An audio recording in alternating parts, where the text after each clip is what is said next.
Election Day is just hours away, and it marks the final chapter in one of the most bewildering, unpredictable, and consequential sagas in political history. The presidential campaign has featured 2 assassination attempts, a criminal conviction, the late departure of one candidate, and a replacement candidate who could be the first female president. Now Americans will choose between Donald Trump and Kamala Harris, and it may take days to know the final result, which could be just another surprise in a campaign that's been full of them. We're gonna vote, vote, vote. Just a few more hours to go before Election Day, and the presidential and vice presidential candidates are making a few more stops to shore up votes. All right, let's get to work. 24 hours to go, and I'm so grateful for everyone here. I'll end with this point. You know, I have the privilege, I have the blessing of being able to travel around our country. And I'm telling you guys, we're good. Kamala Harris spent her day in Pennsylvania, a state with 19 electoral votes that is expected to determine the Electoral College outcome. Meanwhile, Donald Trump hosted 4 rallies in 3 states, in North Carolina, Pennsylvania, and Michigan. During the event in North Carolina, the former president took aim at former First Lady Michelle Obama after she publicly criticized Trump. And Michelle hit me the other day. I was so nice to her. Out of respect, I was so nice. She hit me the other day. I was going to say to my people, am I allowed to hit her now? They said, take it easy, sir. Sir, take it easy. My geniuses, I'm telling you, they said, just take it easy.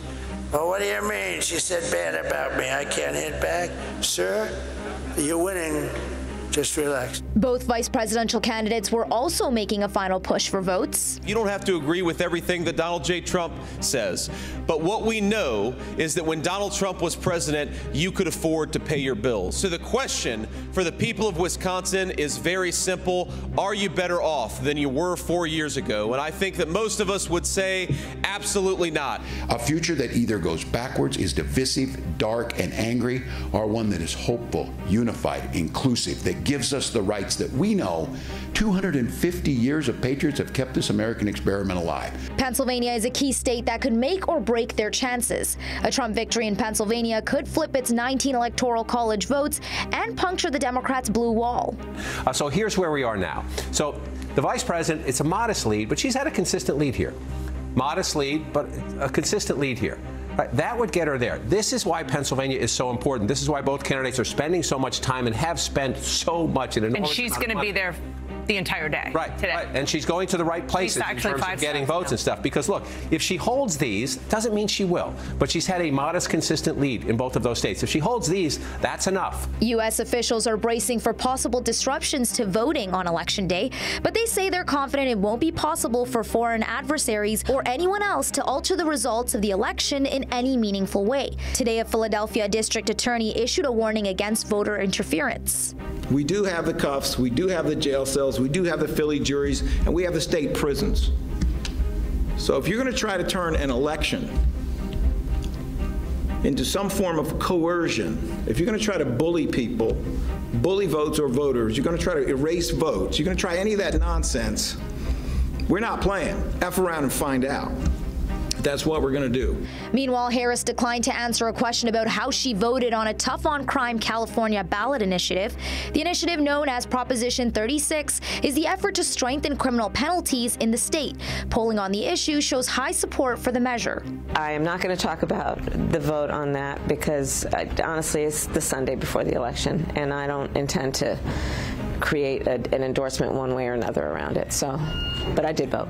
According to the Washington Post, it still looks like a tight race between the two, but Harris has held her lead nationally as well as in Michigan, Wisconsin, and Nevada, while Trump is still leading in Arizona, Georgia, and North Carolina.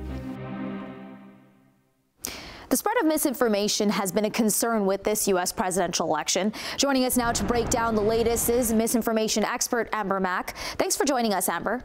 Thanks so much for having me. Amber, navigating what's true and false online can be a challenge. Can you break down some of the rumors swirling online? One of the biggest concerns right now when it comes to misinformation and disinformation online is the rise of artificial intelligence. We're seeing a number of different tactics, everything from robocalls that are being played that are misinterpreting what someone said, all the way through to deepfake videos where we're seeing videos of things that never really happened in the first place. This has been something that has been ongoing over the past few months, but we've especially seen a rise in some of these viral videos and audio calls over the past few days, including, as one recent example, a viral video that depicts a Haitian immigrant who says that they're going to vote a number of times. It has been discovered that, in fact, this video is coming straight from the Russian government. That leads to my next question. Russian interference is something that U.S. officials are warning about in this election. Can you talk a little bit about that?